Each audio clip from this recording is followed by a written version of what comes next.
शादी में आई चुड़ैल। पन्नपुर नाम के एक गांव में शादी चल रही होती है। वाह, मजा आ गया फूफा जी। शादी में क्या खाना बना है, बाराती तो उंगलियां चाटते रह जाएंगे। हाँ, तुमने सही कहा, पनीर की सब्जी का तो कोई जवाब ही नहीं। दूसरी तरफ पंडित जी फेरों की तैयारी कर रहे होते हैं कि तभी वहाँ एक चुड़ैल आ जाती है। अरे मर गया रे, ये चुड़ैल यहाँ क्या कर रही है? अरे दिवाकर जी, ये आपकी कौन सी रिश्तेदार है? अरे मुझे क्या पता, क्या भाग्यवान, कहीं ये तुम्हारे मायके से तो नहीं आई है।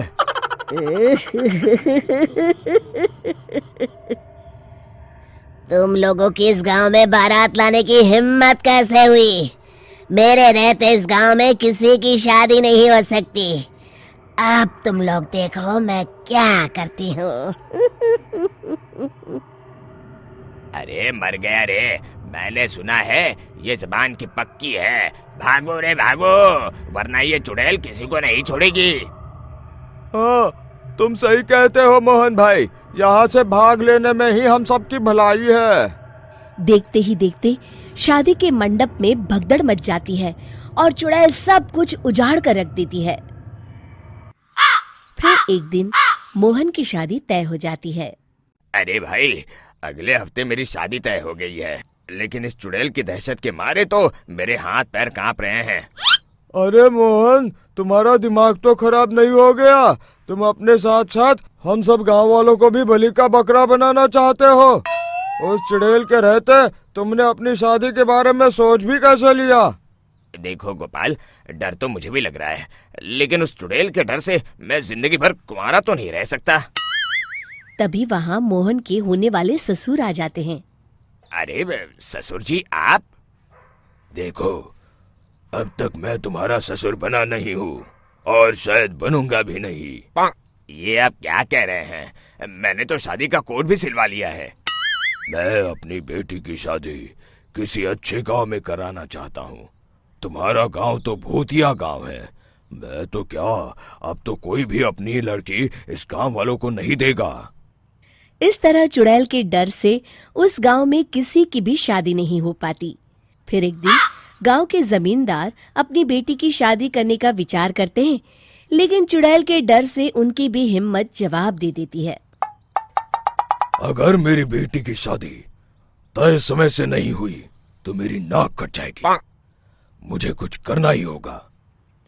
एक सलाहकार के कहने पर जमींदार काशी से एक बहुत ही नामी तांत्रिक को अपने घर बुलवाते हैं, जो भूत चुड़ैल को पकड़ने में माहिर माना जाता था।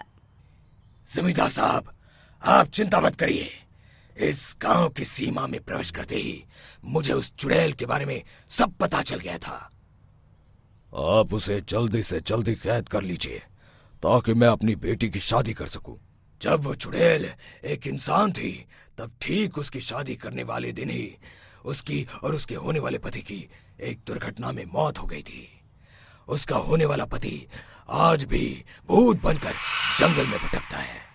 इसलिए जब तक चुड़ैल की शादी नहीं हो जाएगी, वो किसी और की भी शादी नहीं होने देगी। ये आप क्या कह रहे हैं? अगर वो भूत भी हमारे गांव में आ गया तब हमारा क्या होगा? ये आदमी बीच में बहुत बोलता है, इसे बाहर निकालो। उसके बाद तांत्रिक बताते हैं कि अगर उस भूत के साथ चुड़ैल की शादी करा दी जाए तो वो चुड़ैल हमेशा हमेशा के लिए उस गांव को छोड़कर चली जाएगी। जमींदार साहब, आप अपनी बेटी की शादी की तैयारी शुरू कर दीजिए। मैं कुछ गांव वालों को अपने साथ लेकर उस भूत को ढूंढने जंगल की ओर जाता हूँ। इस तरह जमींदार निश्चित होकर अपनी बेटी की शादी करवाने लगते हैं, लेकिन तभी वहाँ चुड़ैल आ जाती है। मैंने तुम गांव वालों को समझाया था ना कि इस गांव में कभी कोई शादी नहीं करेगा। लगता है तुम लोग मुझे हल्के में ले रहे हो।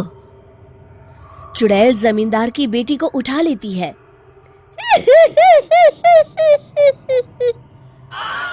अब देखती हूँ बिना दुल्हन के तुम लोग शादी कैसे करोगे। मैं इसे अपने साथ ले जा रही हूँ। छोड़ मुझे, पिताजी, मुझे बचाइए। अरे कोई मेरी बेटी को बचाओ। तभी तांत्रिक उस भूत को लेकर वहां पहुंचता है। अरे भाग्यवान, रुको, इन मासूमों को परेशान मत करो, मैं आ गया हूँ, अब तुम मेरे साथ चलो। चुड़ैल बहुत खुश हो जाती है। आप आ गए, चलिए अब हम मंदिर में चलकर शादी कर लेते हैं। अरे अरे अरे अरे, ये क्या कह रही हो? मंदिर में जाके दोबारा मरना है क्या? चलो, आज से हम जंगल में रहेंगे। चुड़ैल चली गई, अब मेरी शादी हो जाएगी। इस तरह सभी गांव वाले खुशी से झूमने लगते हैं।